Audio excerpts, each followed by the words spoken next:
प्रभास वाजपेयी जी कानपुर से। जी राधा वल्लभ श्री हरिवंश महर्षि। महर्षि, भाग्य और कर्म में क्या प्रधान है? कर्म किया जा रहा है और जो कर्म किए हैं पीछे उससे भाग्य बनता है।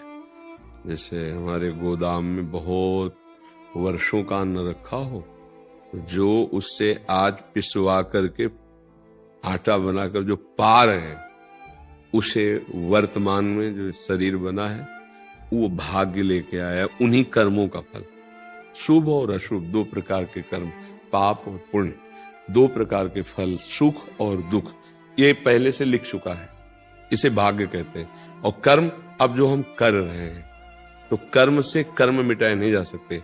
कर्म योग से हम अपने भाग्य को भी बदल सकते हैं। और नवीन कर्म जब भगवान को समर्पित हो जाता है तो भगवत प्राप्ति कराने में समर्थ हो जाता है, परम शांति परम सुख प्रदान करने में। तो कर्म कहते हैं जो अभी हम कर रहे हैं। कर्म दो प्रकार के होते हैं, एक विधि एक निषेध। निषेध माने जिनको नहीं करना चाहिए, और एक जो करना चाहिए, जो पाप कर्म होते हैं, जो पुण्य कर्म होते हैं। और जो भाग्य होता है, इन दो पीछे जन्मों में जो हमने किए उससे भाग्य का निर्माण होता है इस जन्म का। अब वो उसको भोगना पड़ेगा इस शरीर में। इस शरीर का ये आपको 18 वर्ष में, 20 वर्ष में, 25 में, 23 में, वो सब लिखा हुआ है। वो समय से आता रहेगा और आपको सुख और दुख देगा। जैसे कोई दुख नहीं चाहता, पर आता है ना दुख, क्योंकि पहले से हमारी कमाई है। और हम अगर सुख भी ना चाहे तो जबरदस्ती ऐसे ही आएगा जैसे दुख आता है। अब हमको ऐसे कर्म करने हैं जिससे हमारा पूरा का पूरा गोदाम भस्म हो पाप पुण्य का।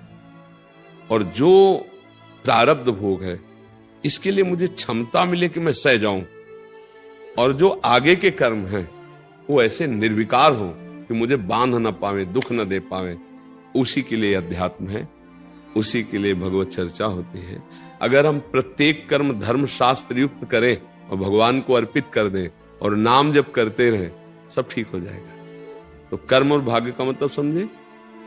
भाग्य का जो पूर्व कर्मों का परिणाम केवल एक शरीर के लिए रचा गया है, वो अवश्य में भोक्तव्यम, भोगना पड़ेगा। चाहे आप संत हो, चाहे आप असंत हो, चाहे आप गृहस्थ हो, चाहे आप विरक्त हो, भोगना पड़ेगा। वो भोगना, बाण निकल गया, वो लगेगा। हाँ, इतना जरूर हो सकता है कि उसका वेग कम हो जाए। बचाव पक्ष भी कि आपके कान को छू के निकल गया, गला नहीं कटा, ऐसा हो सकता है। भजन का प्रताप ऐसा कर सकता है, पर वो छुएगा। अगर वो ऐसा नहीं हो सकता कि आपको भोगना ना पड़े। नहीं तो देखो बड़े बड़े संत महात्मा जो भजन के महाधनी रहे, उनको भी कैंसर ये सब बड़े बड़े रोग हुए। इसलिए प्रारब्ध भोग जो होता है, प्रारब्ध, वो इसी को कहते हैं नवीन कर्म जो अभी हम कर रहे हैं। नीलेश त्रिपाठी जी। राधा वल्लभ श्री हरिवंश। राधा वल्लभ श्री हरिवंश। महाराज जी, महाराज जी, अनन्य चिंतन कैसे पैदा होता है? जैसे गुरु जी कहते हैं कि अनन्य चिंतन से भगवत प्राप्ति होती है,